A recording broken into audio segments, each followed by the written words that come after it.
Let's talk about something deeply personal today. Think of this as a letter to yourself. That moment you realize it's time for a change, even if you have no idea where to even start.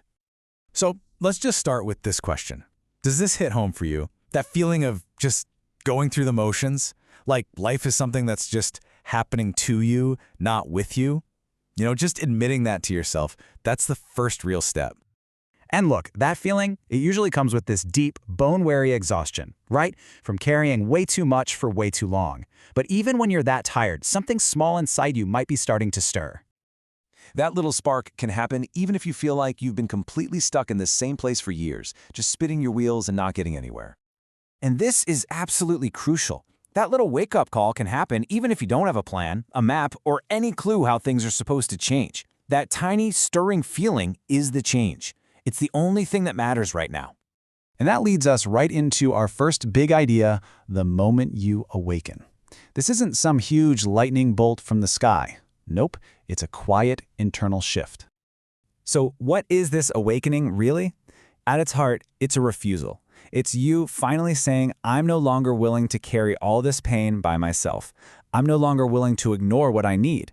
And I am no longer willing to live on autopilot. It's that huge shift from just letting things happen to actually demanding something more for yourself. So what happens after that little wake-up call? Well, that brings us to the next absolutely pivotal stage, the day you decide. Now, I really want you to let this one sink in. This quote completely reframes how we think about healing. It doesn't start when life magically gets easy. It starts in this one moment of pure decision, the conscious choice to say, that's it. I'm not going to abandon myself anymore. This is the real beginning. Okay, so you've had that moment of awakening, and you've made that powerful decision. That leads us to the next phase, navigating the new path. And let's be real, this is where the hard work really begins. And this is the central conflict you're going to feel, this constant tug of war. The push forward comes from knowing that staying where you are has just become unbearable. But the thing pulling you back, that resistance, it's because choosing yourself feels completely unfamiliar, and maybe even a little bit terrifying. So how do you even deal with that unfamiliar feeling? Well, it's all about practice. It's things like setting boundaries, even when that little voice of guilt starts screaming in your ear. It's about learning to just sit with uncomfortable feelings instead of immediately running away from them. And it's about slowly but surely teaching your body and your mind that safety and calm aren't boring, and they're definitely not dangerous, especially if you're used to chaos. And for those days when it just feels so tempting to shrink back, to fall into those old familiar habits, this is what you need to remember.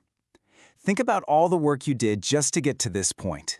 You did not come all this way just to go back to being a version of yourself that was only trying to survive. Which brings us to our final and maybe the most important part of this whole journey, making a promise to yourself. This is like the personal creed you'll carry with you. Okay, this is so important to get. You are going to stumble. You're going to fall back into old patterns sometimes. But that does not mean you failed. It doesn't erase any of your progress. The goal was never ever to be perfect.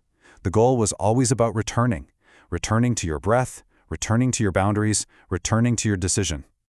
And this is the promise you return to. It's a commitment that you won't sacrifice your own well-being just so people will like you. You won't betray what you know is true just to keep the peace. It's about learning that what feels familiar isn't always what's safe. And at the end of the day, it's about choosing what feels right for you over getting anyone else's approval. These are your anchors. So, as we wrap this up, I want to leave you with a few permissions, your permission slip, if you will. First one, you are allowed to take up space. You're allowed to have needs, to have a voice, and to exist fully without apologizing for it. Next up, you are allowed to rest. And I don't mean as a reward because you're completely burned out. I mean rest as a fundamental human right, something you need for this journey. And yes, you are allowed to change your mind. You're allowed to evolve, to grow, and to let go of things that just don't fit the person you're becoming. And most of all, you are allowed to want more. More joy, more peace, more connection, a life that feels deeply, authentically yours. So, we end right back where we started, with one last question. After the awakening, after the decision, after walking the path and making the promise, are you ready? Are you ready to finally live a life that feels like it actually belongs to you?